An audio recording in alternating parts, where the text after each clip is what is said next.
Layanan mesin anjungan Dukcapil Mandiri atau ADM saat ini tengah menjadi salah satu prioritas Kementerian Dalam Negeri.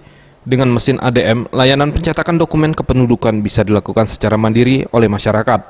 Mesin ADM tersebut dapat melayani pencetakan EKTP, kartu keluarga, akta, maupun kartu identitas anak, dapat menggunakan ADM dan hanya hitungan menit.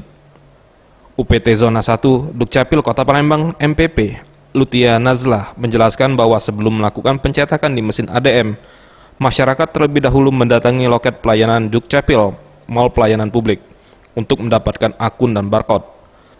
Setelah itu, barulah akun yang didaftarkan tadi akan langsung diterima melalui email pengguna. Untuk sementara proses pendaftaran, akun tersebut masih harus menemui petugas Dukcapil. Ini sebagai antisipasi agar akun untuk pencetakan tidak disalahgunakan. Sementara untuk pencetakan KK dan akte saat ini hanya menggunakan kertas bukan belangko. Tahun ini rencananya Dukcapil Kota Palembang akan kembali melakukan penggandaan 1 unit ADM yang akan ditempatkan di pusat keramaian. Di Kota Palembang ini baru ada 1 unit di Mall Pelayanan Publik. Ke depan mungkin akan kita tambah kembali gitu unitnya. Kemudian rencananya itu Dukcapil akan menambah 1 unit lagi.